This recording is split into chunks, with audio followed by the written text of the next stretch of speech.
ಇಂಥ ವ್ಯವಸ್ಥೆ ಇರೋದು ಇಡೀ ದೇಶದಿಂದ ಪ್ರಜ್ಞಾವಂತರು ಹೋರಾಟ ಮಾಡಬೇಕು. 20 ದಿವಸ ಒಂದು ತಾಸು ಊಟ ಲೇಟ್ ಹೋಗ್ತಾರೆ, ಎಷ್ಟೋ ನಾವು ಆರೋಗ್ಯ ಏರ್ಪಡಾಗುತ್ತೆ. ಅಂತಹ ಪರಿಸ್ಥಿತಿಯಲ್ಲಿ ಇವತ್ತು ಸುಮಾರು 20 ದಿವಸ ಇರುವಂಥ ಆತ್ಮಶಕ್ತಿ ಅವ್ರದ್ದು ಈ ಜನರ ಪ್ರಜಾಪ್ರಭುತ್ವ ಶಕ್ತಿ ಅವರಲ್ಲಿ ಅಡಕೊಂಡಿದ.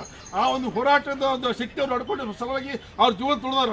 ಇನ್ನೂ 1 ದಿವಸ 2 ದಿವಸ ಆತಾರೆ, ಆ ಪ್ರಾಣ ಭಯ ಆದಂಥ ಡಾಕ್ಟರ್ಗಳು ಇರ್ತಾರೆ.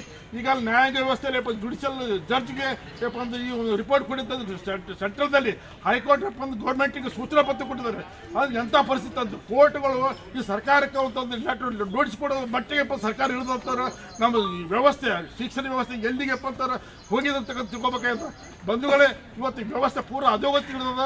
ಇಂಥ ವ್ಯವಸ್ಥೆ ಇಡೀ ಜನ ದಂಗೆ ಪ್ರತಿಭಟನೆ ಮಾಡ್ತಕ್ಕಂಥದ್ದು ಸರ್ವಾಧಿಕಾರಿ ನೀತಿ ವಿರುದ್ಧ ಇಡಿಯಾಗಿ ಬೀದಿಗಿರ್ತಕ್ಕಂಥದ್ದು ಅನಿವಾರ್ಯ ಆಗ್ಯದ. ಇಡೀ ಎಲ್ಲ ಇಂಡಿಯಾದ ಎಲ್ಲ ಹೋರಾಟ ಆಗ್ತದೆ. ಆ ನಿಟ್ಟಿನಲ್ಲಿ ಬಿಜಾಪುರ ಜಿಲ್ಲೆಯಿಂದ ಕೂಡ ಹೋರಾಟ ಮಾಡ್ತಿದ್ದೇವೆ. ಕೇಂದ್ರ ಸರ್ಕಾರ, ನರೇಂದ್ರ ಮೋದಿ ಸರ್ಕಾರ ಜನ ಪರವಾಗಿಲ್ಲ, ರೈತರ ಪರವಾಗಿಲ್ಲ, ಕಾರ್ಮಿಕರ ಪರವಾಗಿಲ್ಲ, ವಿದ್ಯಾರ್ಥಿ ಪರವಾಗಿಲ್ಲ, ಇಡೀ ದೇಶದೊಳಗೆ ಕೆಲಸ ಮಾಡ್ತಾ ಇದೆ. ಇಂಥ ವ್ಯವಸ್ಥೆ ಅಂತಾರೆ ಪ್ರಜಾಪ್ರಭುತ್ವ ಹಕ್ಕನ್ನು ಕಾಪಾಡ್ತಕ್ಕಂಥ ಜನ ಎಲ್ಲರೂ ಒಂದೇ ಹೋರಾಟ ಮಾಡಿ ಇಂಥ ವ್ಯವಸ್ಥೆ ಕಿತ್ತೋಗಿದೆ. ಜನಪರವಾಗಿರ್ತಕ್ಕಂಥ ದುಡಿಯುವ ಜನ, ಶ್ರಮಜೀವಿಗಳ ಪರವಾಗಿರ್ತಕ್ಕಂಥ ಎಲ್ಲ ಜನ ಪರವಾಗಿರ್ತ ನೀತಿಯನ್ನು ರೂಪಿಸ್ತಕ್ಕಂಥ ಸರ್ಕಾರ ತರಬೇಕು.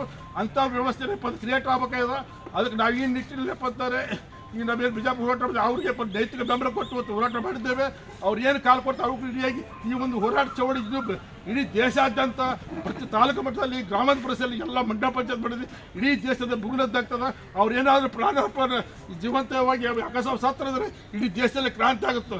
ಅದಕ್ಕೆ ಆ ಸರ್ಕಾರ, ಕೇಂದ್ರ ಸರ್ಕಾರ ಈ ನಿಟ್ಟಿನಲ್ಲಿ ಕೂಡಲೇ ಶಿಕ್ಷಣ ಮಂತ್ರಿ ನಾವು ನಾಚಿಕೆನೇ ಇಲ್ಲ. ನಾವು ಹಿಂದೆ ನೋಡಿದ್ವಿ ಪತ್ರಿಕೆಯಲ್ಲಿ ರೈಲ್ವೆ ಆಕ್ಸಿಡೆಂಟ್ ರಾಜೀನಾಮೆ ಕೊಟ್ಟಿದ್ದು ನೋಡಿದ್ವಿ, ಟ್ರೈನ್ ಆಕ್ಸಿಡೆಂಟ್ ರಾಜೀನಾಮೆ ಕೊಟ್ಟಿದ್ವಿ.